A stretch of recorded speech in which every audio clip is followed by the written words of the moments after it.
Quem nunca bateu o olho num gráfico financeiro e só viu aquele emaranhado de linhas verdes e vermelhas sem entender nada? Pois é, hoje a gente vai aprender a ler o que é, na verdade, uma linguagem secreta. Vamos juntos decifrar as histórias que o mercado está contando pra gente. Olhando assim, de primeira, um gráfico como este parece só um monte de ruído aleatório, não é mesmo? Mas a verdade é que cada uma dessas formas está contando uma história. Uma baita história de conflito, de emoção, de poder. A grande questão é, que história é essa, afinal? Bom, para a gente desvendar esse mistério, vamos seguir um roteiro. Primeiro, a gente entende as regras dessa linguagem. Depois, vamos dar um zoom para decodificar uma única vela, ou candle. Aí, vamos conhecer os guerreiros dessa batalha, os touros e os ursos, e alguns dos seus golpes mais famosos. E no final, a gente vai ter as ferramentas para, quem sabe, ler a mente do mercado. Vamos nessa? Então, aqui está a ideia central que muda tudo. Um gráfico de velas não é só sobre números, não é matemática pura. Pensa nele como um palco. É a representação visual de uma batalha que acontece o tempo todo entre quem compra e quem vende. Um verdadeiro drama que se desenrola minuto a minuto. E cada uma dessas velas, desses candles, é um capítulo dessa saga. É isso mesmo. Dentro de cada uma delas, a gente tem uma narrativa inteirinha, uma luta que foi travada entre compradores e vendedores num período de tempo bem específico. Certo. Para a gente conseguir ler a história, primeiro a gente precisa aprender o alfabeto. E o alfabeto aqui são as próprias velas. Então vamos desmontar uma delas para entender como ela é formada por 4 informações essenciais. Então, o que é um candlestick, no fim das contas? É basicamente uma forma visual de resumir tudo o que rolou com o preço de um ativo num período de tempo. Ele mostra pra gente 4 coisas. Onde o preço começou, onde ele terminou e qual foi o ponto mais alto e o mais baixo que ele chegou a atingir. Tudo sempre começa com o preço de abertura. É o tiro de largada, sabe? O ponto exato onde o cronômetro daquele período, seja de 1 minuto, 1 hora ou um dia inteiro, começa a contar. E aí, durante esse tempo, o preço não para. Ele sobe, desce, é uma verdadeira batalha que vai deixando marcas. O ponto mais alto que ele alcançou e o ponto mais baixo. Esses são, digamos, os extremos do campo de batalha. E quando o cronômetro finalmente zera, a gente tem o preço de fechamento. E esse ponto aqui, ele é crucial. Ele que vai de fato definir o resultado da batalha, determinando a cor e a principal mensagem daquela vela. Pronto, com esses 4 pontos, a história visual está completa. A distância entre o preço que abriu e o que fechou vira o corpo da vela.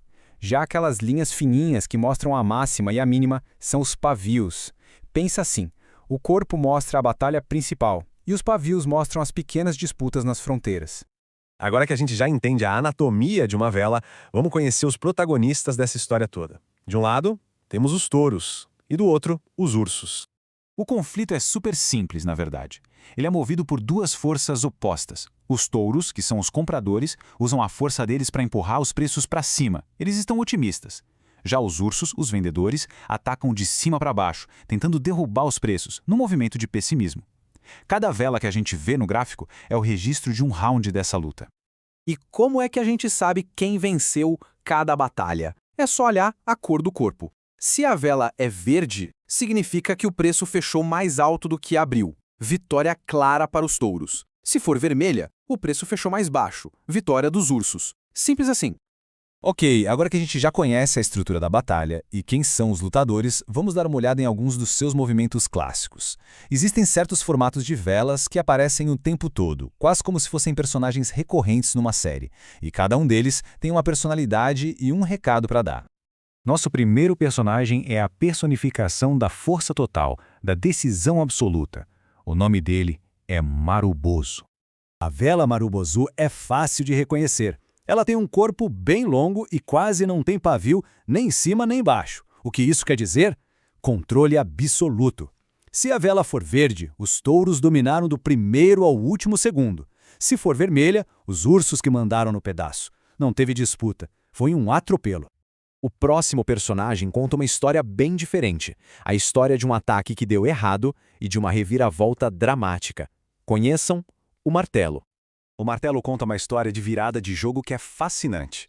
Ele tem um corpo pequeno lá em cima e um pavio inferior bem comprido. A história é a seguinte. Os ursos vieram com tudo, empurrando o preço lá para baixo. Mas quando parecia que iam vencer, os touros reagiram com uma força imensa, martelando o preço de volta para cima. Aquele pavio longo é a cicatriz, a marca visual da frustração do ataque fracassado dos ursos. Mas e quando a batalha é tão, mas tão equilibrada que ninguém consegue vencer? Esse momento de impasse, de tensão no ar, também tem um nome. É o doji. No doji, os preços de abertura e fechamento são praticamente o mesmo. O corpo vira só uma linha fininha. O que isso mostra? Um equilíbrio de forças perfeito. A briga foi intensa, mas terminou num empate técnico.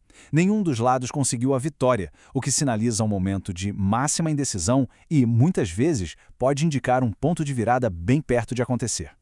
Só que conhecer os personagens por si só não adianta. E aqui vem talvez o ponto mais importante de todos. O contexto é tudo. Um martelo que aparece lá no fundo de uma grande queda tem um significado completamente diferente de um que surge no topo de uma alta.